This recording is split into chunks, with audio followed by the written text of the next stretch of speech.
Okay, today I'm going to answer some of the internet's most interesting and controversial questions about marketing.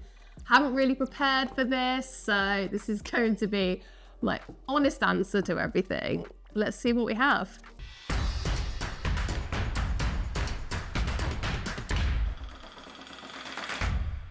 Okay, firstly, does traditional marketing even matter anymore? So by traditional marketing, we're talking about things like radio, TV, event marketing, mail. Do they matter? Actually, yeah, I think they do.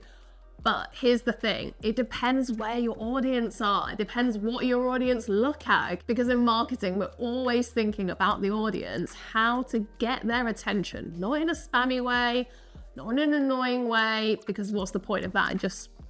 What's the point of pissing people off for no reason, you know? We just need to think about the best way for someone to see something that you've created. If your audience are reading articles online, then yes, a blog is good. If your audience is sitting there reading the newspaper on a Sunday, you can put something in a newspaper. It's all about the audience, and it's all about what the audience are looking at. Traditional channels still work as long as that's what your audience are looking at. That's what it's about at the end of the day. Okay, next one. Is influencer marketing dying? Now, I get why people are asking this, and it's because people are getting a bit skeptical these days. Or not skeptical, they get a bit, everyone just knows, you know, when somebody is promoting something. So is influencer marketing really even worth it? I mean, maybe it's getting saturated now at this point, but the thing is that the influencer market is growing. Influencers are getting paid more and more these days. So brands obviously feel like it's still worth it. Are we kind of reaching a peak? Maybe yes, maybe it's not as effective as it used to be. The way to do influencer marketing really well is to find people who are really specific in a certain niche. So if you go for like big influencers that have huge audiences, but they really are targeting a wide range of people and you can't really nail down who they're targeting, those are the kind of influencers that are not really going to work for you.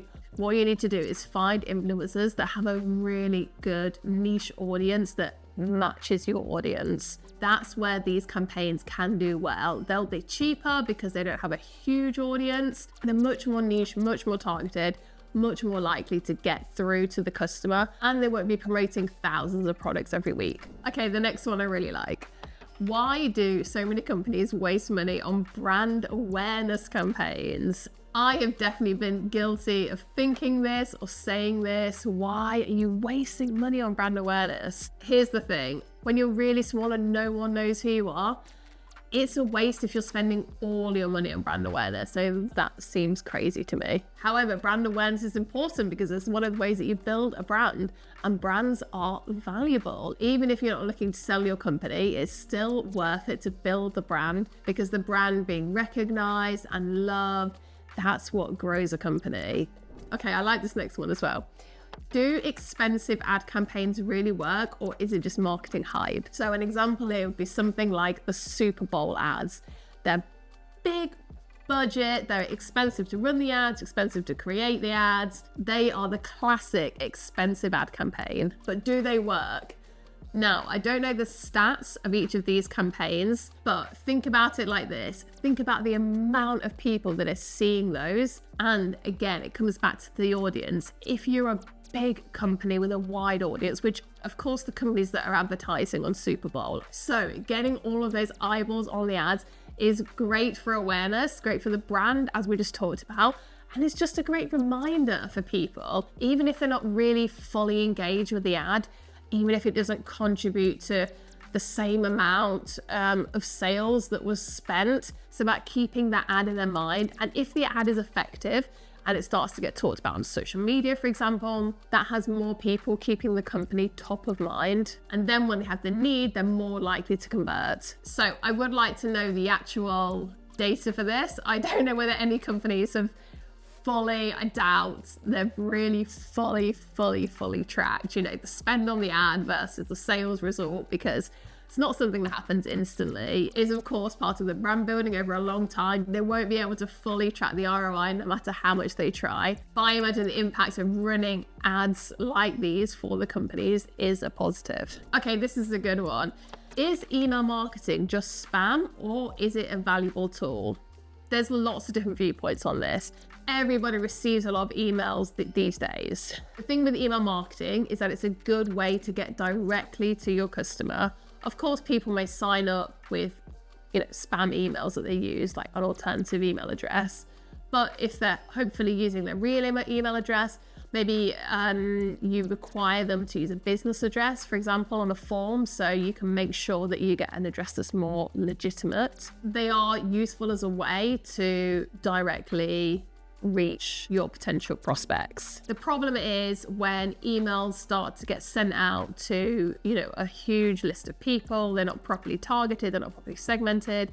That's when it starts to become spams. So what we have to try our best to do in marketing is know who's signing up, know exactly what they're signing up to as well, and not just placing them on a huge list, place them on a list for a specific newsletter that gives us some value. Or if they're a customer, we put them in a customer list, so they're only getting the customer information. If they're at another stage in the funnel, we put them in another list. So to make email marketing not spam, we have to really try to segment and only send marketing information that's relevant to these people. And that's what makes sure that your open rate and your click-through rates are high, or as high as they can be. Okay, last one for today. It's a good one for digital marketing. Do pop-up ads actually work, or are they just annoying? They are annoying. They're not used, or they're not as popular as they used to be back in like the early 2000s, for example, when pop-ups were always there and people didn't expect them so much in the early days of the internet. They are still used, they're definitely an option. You can definitely get them on with marketing software, websites. Do they work? Again, it comes down to what you're showing them, what page they're on, what the intent is at that time. So let's say you're a new customer, you're on a shopping site, pops up with a discount for free shipping or 30% off discount, whatever it is. Does it work in that case? Yeah, usually it does, because they're looking at something and they get something they want, right? And that's the way that we can look at it is, what can we offer this person that will take them to the next stage, not in an annoying way. We give them something that they actually want. That's really the key to doing it. That's it for this video. If you like this kind of video, please leave me a comment below and I'll do some more of them. And for more marketing advice, click subscribe. Finally, please check out my latest video, which you can see here. Thanks for watching, and here's to your marketing success.